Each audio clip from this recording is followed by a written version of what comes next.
बलिदान के संबंध में परम पूज्य गुरु महाराज साहब कहते हैं कि जहां वो रहा करते थे अक्सर वहां पर काली पूजा के अवसर पर बलि देने की प्रथा बहुत दिनों से चली आ रही।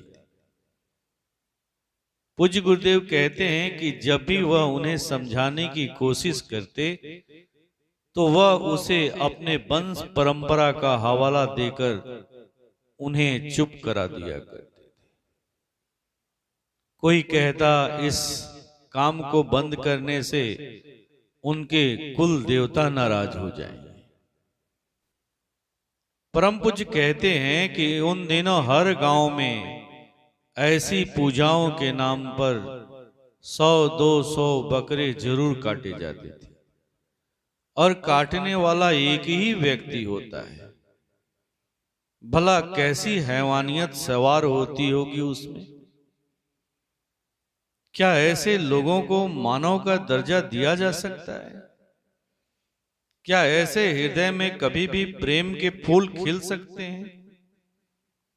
भूख लगने पर एक दिन ऐसा व्यक्ति ही अपने बीवी बच्चों को भी काट कर खा सकता है। यह कैसी पूजा है? पूजा तो पूर्ण होने की कला है। आइए आज जाने कि पूज्य गुरुदेव के अनुसार बलिदान का मतलब क्या होता है। बलिदान शब्द बल जोड़ दान से बना है।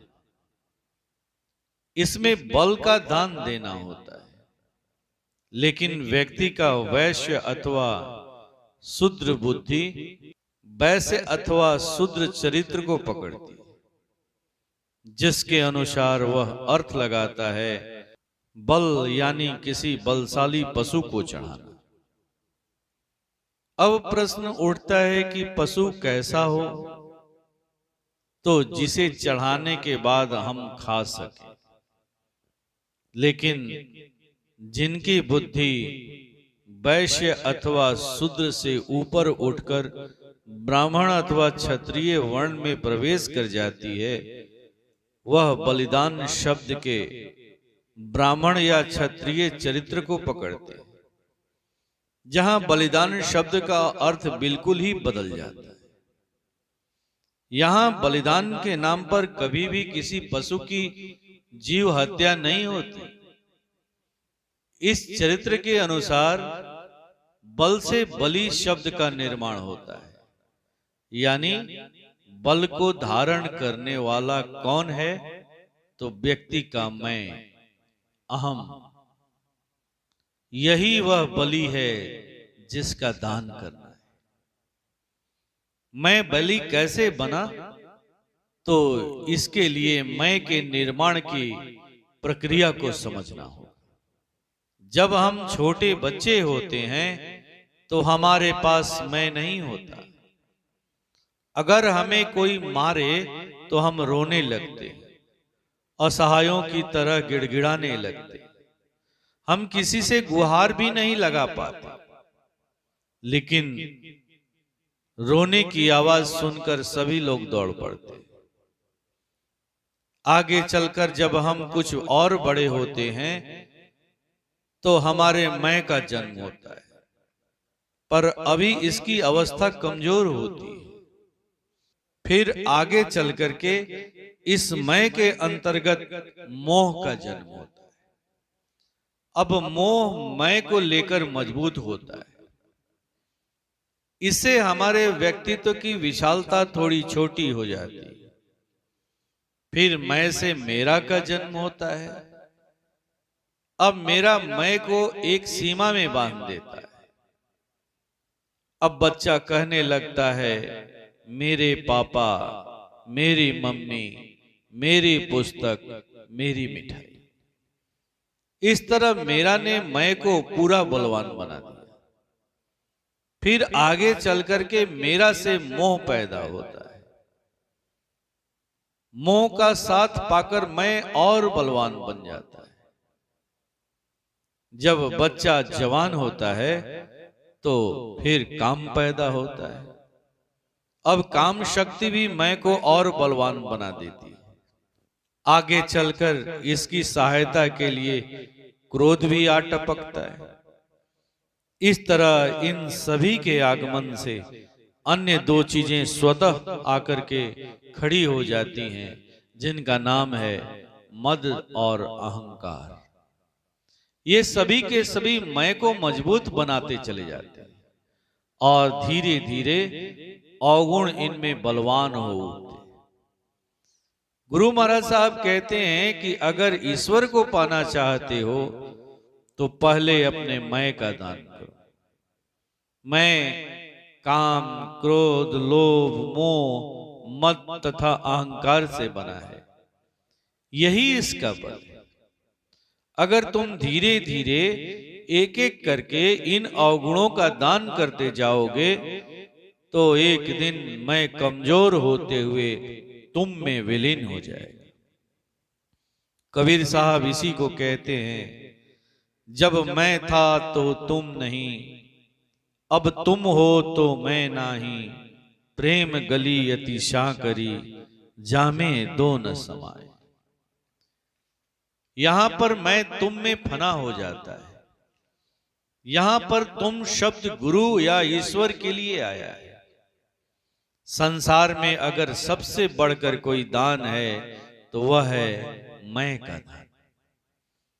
प्रेम गली इतनी पतली है कि उसमें मैं और तुम को एक साथ बने रहने की कोई गुंजाइश नहीं होती। इस मैं के दान के लिए प्रेम की साधना करनी होती। अक्सर लोग इस मैं के दान की जगह पशुओं की हत्या करते देखे जाते हैं। दान देने की जगह पर जान लेने लगते हैं। इस क्रिया से हृदय कठोर होते चला जाता है। फिर ऐसे हृदय में प्रेम के बीज कैसे पैदा हो सकते हैं? इस हत्या से तो अहंकार, दंभ, मद, काम, क्रोध, लोभ, मोह इत्यादि और बलवान होते चले जाते हैं।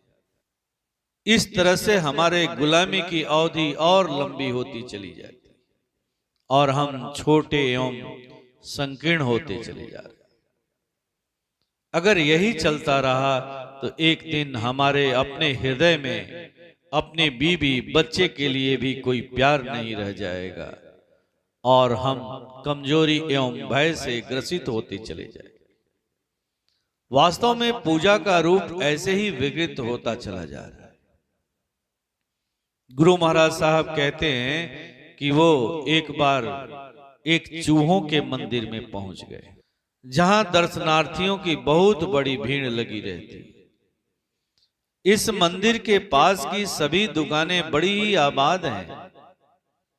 श्रद्धालु पूजा के नाम पर प्रसाद खरीदते हैं और चूहों के लिए छींटते हैं, परंतु इसके बावजूद भी यहाँ के चूहे बहुत ही मरियल से हैं, कमजोर से दिखते हैं।